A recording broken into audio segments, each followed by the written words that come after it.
The September 30th episode of Monday Night Raw provided ample opportunity for both mid-card and undercard acts, with the heavy in-ring absence of several main eventers.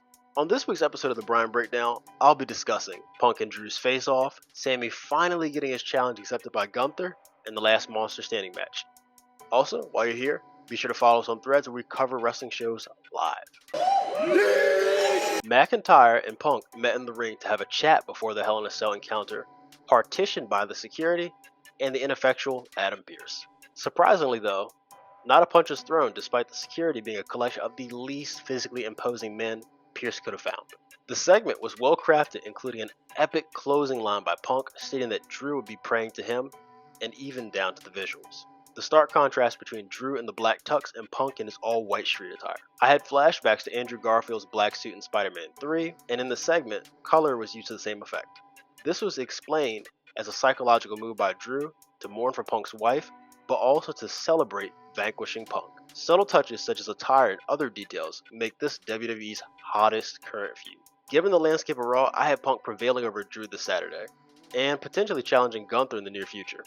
Speaking of challenging Gunther, Sami Zayn finally goaded Gunther into accepting his challenge. Zayn came across as cunning as he was able to play on Gunther's weaknesses to get what he wanted. It's hard not to be invested in the feud as both wrestlers have made this beyond personal. Gunther considers this loss to Sami when he was fighting for the Intercontinental Championship at WrestleMania to be his biggest embarrassment to date. The contrast of families in this segment was brilliant.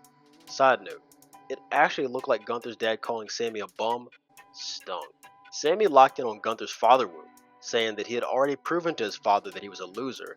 Now Gunther has proven that he was a coward too, and this was the snapping point. A skirmish ensued, and afterwards Gunther stood over a failed Sami and accepted his challenge. The Golden Goose promo is Gunther's greatest work on the mic to date. The promo hit so hard because of the foil that stood opposite him, Sami Zayn. Without Sami being there, I don't think it would have hit the same.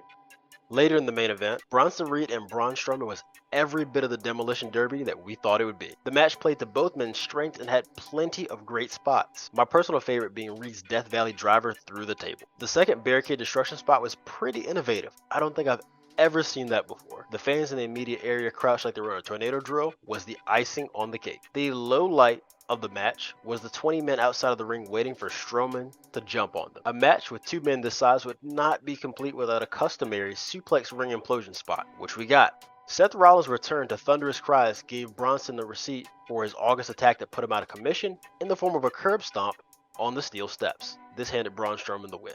Now, question, was this the right time for Seth to return? I'm not so sure. In the time since the attack, Reed has been on a rampage, albeit one involving undercard talent, until his encounter with Strowman that put both of them on the map. Reed could have used the win as momentum, as he is certainly not winning the feud against Seth Rollins.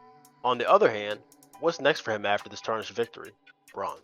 The only positive that I could think of is that commentary, they announced that Braun is undefeated in last man standing matches, and this could be part of his character if used correctly. For more great wrestling content, be sure to like and stay subscribed for fresh episodes of Two Smart Marks every Saturday.